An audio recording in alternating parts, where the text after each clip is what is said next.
Hi guys, I'm Ed. I'm currently in the South America enclosure here at Flamingo Land, and I'm joined by Anna, who is our resident female Brazilian tapir. So Anna is fairly new to us. She's been here since January last year, and as you can see, she's a little bit camera shy. So she's fairly new.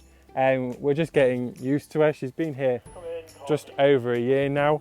Tapirs in general are fairly friendly, and she is definitely getting there. So Anna is a browser, which means in the wild they would eat things like bark, leaves, shoots, that kind of thing. As you can see around me, all of our trees have tree guards on. That is because Anna would eat her way through every single tree in this paddock.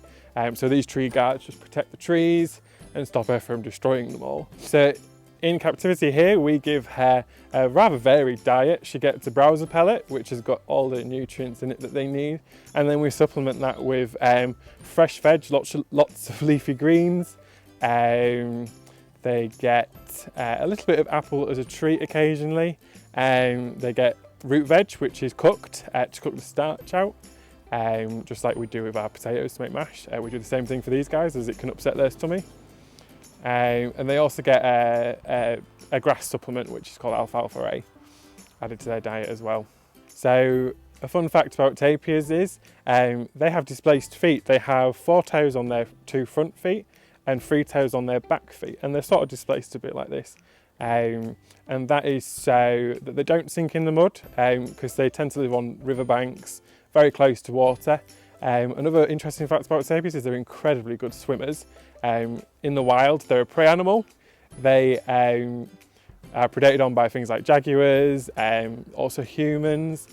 Smaller tapirs will be taken off by caiman and things like that. So they can run incredibly quick, but they can also swim as well. So they're very good swimmers. They can dive under the water as well. You may notice they've got a slightly elongated nose. That in the wild acts as a bit of a snorkel really, so they can completely submerge themselves underwater, stick that little nose out the water, and they can carry on by, hopefully avoiding the danger that they're under. Okay, so in the wild, Brazilian tapirs are classed as vulnerable, which is sort of a step down from endangered. However, their population is classed as decreasing, so it's not stable, it is going down. The Amazon, which is where they come from in South America, is constantly under attack from deforestation. So the rate of forest that disappears is about the equivalent of a football pitch every second. Clean Anna out every day here. She has an awful habit of weeing in her bed. So it's important we clean her out every day, make sure it's nice and clean for her. She also gets fed twice a day. She gets slightly more of an evening than she does in the morning. We give her a pellet and her grass supplement on an evening.